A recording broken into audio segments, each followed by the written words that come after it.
Bonjour, c'est votre première séance de travaux pratiques en cytologie dans le cadre des études post-universitaires en hématologie de l'année 2020-2021. Dans cette partie numéro 1, nous allons voir ensemble l'aspect cytologique d'un frottis médulaire et les caractéristiques cytologiques d'une moelle normale. Comme vous voyez, cette capsule numéro 1 entre dans le cadre des ressources qui vous seront accessibles tout au long de cette formation de travaux pratiques. Le myélogramme est un examen de la moelle osseuse au microscope optique et trouve son intérêt dans l'orientation diagnostique et parfois dans la confirmation de certaines hémopathies malignes. C'est un examen qui est fondé sur l'analyse morphologique des cellules médulaires et nécessite l'expérience du cytologiste. Sa réalisation n'est pas si aisée que ça. Il est parfois de qualité insuffisante car mal prélevé, modulé. On peut parler d'étalement défectueux. Et son interprétation peut présenter quelques difficultés, même pour un laboratoire expert. Le myélogramme nous permet donc d'apprécier la qualité de la production hématopoïétique, d'identifier les troubles de répartition des différentes lignées cellulaires et de détecter la présence de cellules anormales. Ça pourrait être des anomalies quantitatives, telles qu'un envahissement blastique, ou qualitatives, telles que la présence d'images d'hémophagocytose. Pour cela, un bon prélèvement médulaire s'impose en vue de garantir la qualité de l'interprétation. L'aspiration médulaire se fait au niveau du sternum ou de l'épi iliaque postéro-supérieur. On a le trocar de Mallarmé qui était le seul outil d'aspiration médulaire, mais de nos jours, il y a les aiguilles d'Illinois à usage unique qui sont de plus en plus utilisées. Voici l'aiguille qui est en place. Il y a l'aspiration du suc médulaire et par la suite, le prélèvement sera étalé sur des lames de verre bien dégraissées. L'étalement se fait soit par glissement, en poussant le suc médulaire prélevé avec le bord d'une autre lame, soit par écrasement. L'étalement est par la suite séché à l'air libre par agitation. Le délai d'acheminement au laboratoire est d'environ 2 heures et l'identification des lames est le plus souvent effectuée au crayon diamant. La coloration de May-Grunwald GMSA est utilisée et il est à retenir que tout délai entre l'aspiration et l'étalement de la moelle osseuse ou encore dans le séchage du frottis est à l'origine d'artefacts techniques se traduisant par des modifications morphologiques secondaires à une souffrance cellulaire. Un bon prélèvement doit être fin, c'est-à-dire une couche monocellulaire qui est présentée par de petits amas grumeleux en queue de frottis, correspondant aux grains de moelle.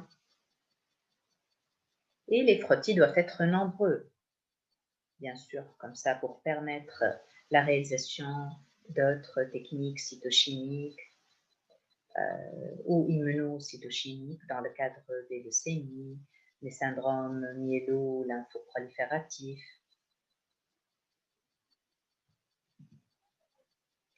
Une bonne maîtrise de l'hématopoïèse est indispensable pour pouvoir identifier correctement les différentes lignées médulaires que nous allons observer tout au long de cette capsule.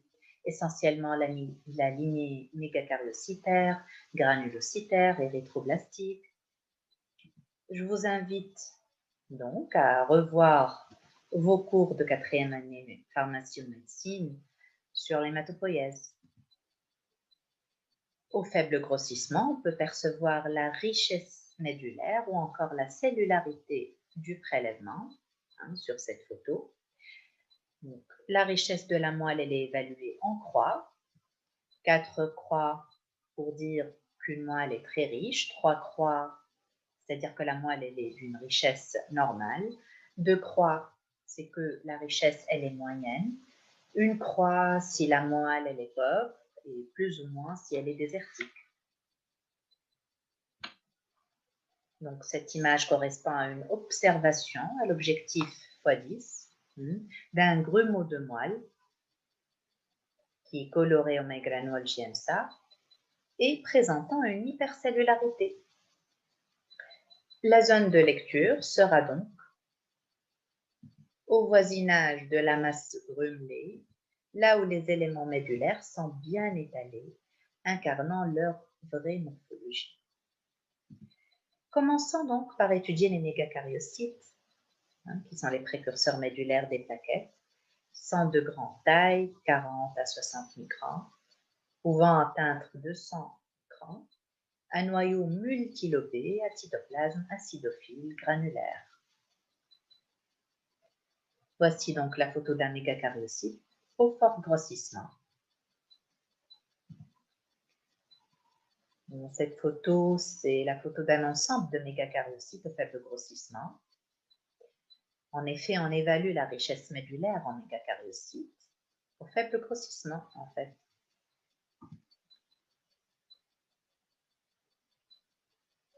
Bon, un chiffre de 2 à 3 mégas par champ représente une richesse normale en mégacaryocytes, comme sur la photo de gauche. Et la raréfication des mégacaryocytes n'est interprétable qu'en l'absence d'hémodilution, comme sur la photo de droite. On passe au fort grossissement pour pouvoir identifier les différentes composantes maintenant de la lignée granulocytaire qui se ressemblent, mais certainement présentent des critères de différenciation, l'une par rapport aux autres. On a le myéloblaste, le promyélocyte, le myélocyte, le métamyélo et le polynucléaire neutrophile. Bien sûr, ça c'est pour la lignée neutrophile. Alors commençons par le myéloblaste.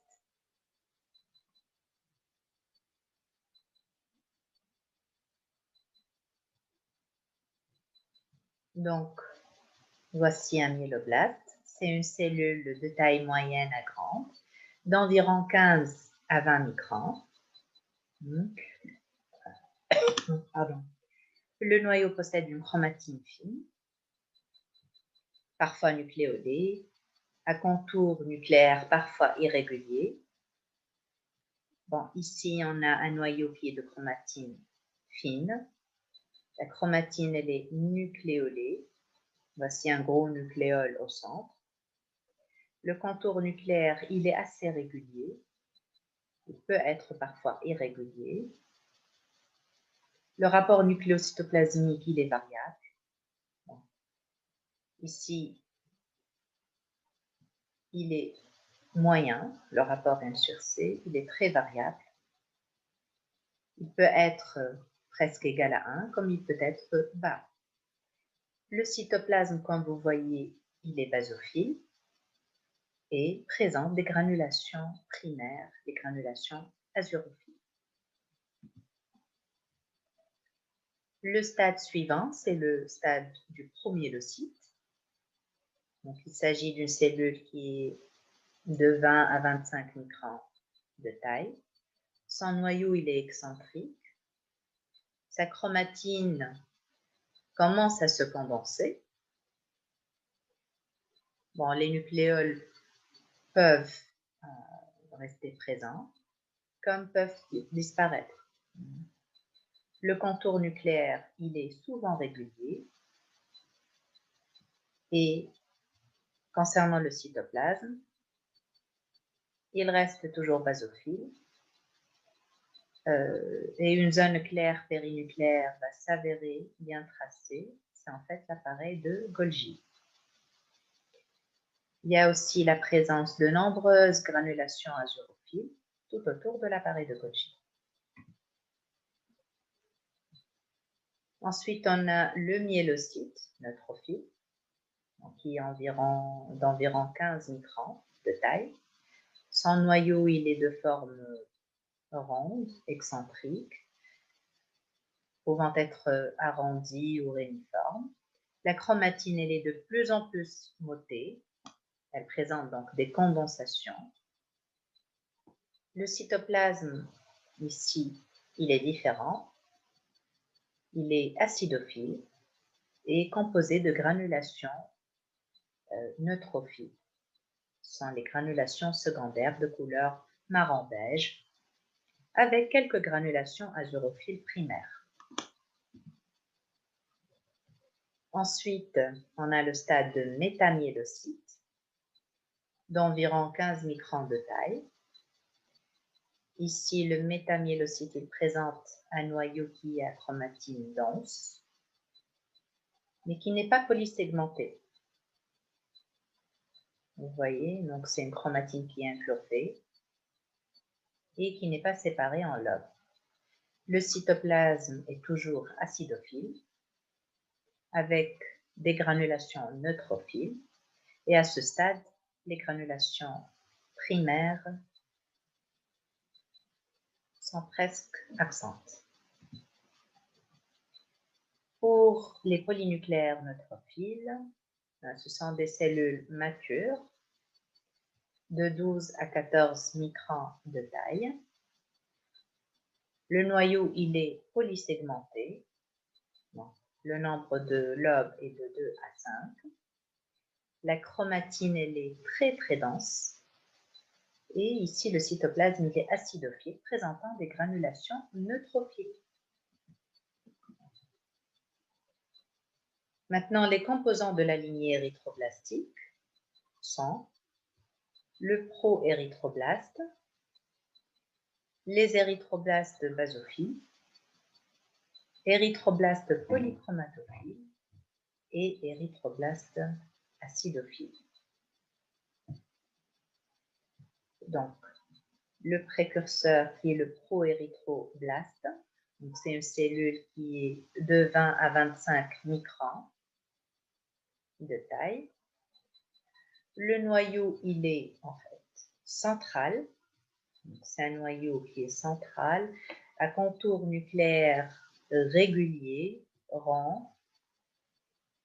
Vous voyez, donc la chromatine, en fait, elle est très fine, voire perlée. Elle est souvent nucléée, ou ce qu'on appelle nucléolée. Vous voyez, il y a plusieurs nucléoles parfois. Vous voyez le contour nucléaire qui est régulier, le noyau qui est central, et au niveau du cytoplasme, il y a une basophilie intense. En fait, c'est la couleur bleu-roi, et avec absence de granulation. Ça, c'est le stade érythroblaste basophile. Donc, ici, la cellule est de 16 à 18 microns de taille. La chromatine commence à former des mottes, c'est-à-dire qu'elle commence à se condenser, toujours centrale, avec un contour nucléaire qui est très rond, très régulier, et le cytoplasme qui est basophile, toujours avec une basophilie intense et avec absence de granulation. Ça, c'est l'érythroblaste polychromatophile. Donc, la taille, elle est de 9 à 13 microns. La chromatine, elle est de plus en plus motée, avec un rapport M sur C qui est abaissé. Bon, ici, le cytoplasme passe du bleu pâle au rose foncé. Donc, ici, notre érythroblaste n'est plus basophile, mais son cytoplasme présente de plus en plus une acidophilie. Le dernier stade, c'est le stade d'érythroblaste acidophile. Bien sûr, il est issu du stade érythroblaste polychromatophile, sans division. Sa taille est de 8 à 9 microns et en fait, sa taille se rapproche de celle d'une hématie. Mais la différence, c'est qu'on a ici un noyau qui est très moté, qui est rond, qui est central, avec un cytoplasme acidophile de coloration rosée. Et pour finir, voici un exemple de la formule médulaire et des valeurs usuelles pour chaque lignée. Pour la description du lymphocyte et du plasmocyte, ça sera fait dans la capsule numéro 2. Et merci de votre attention.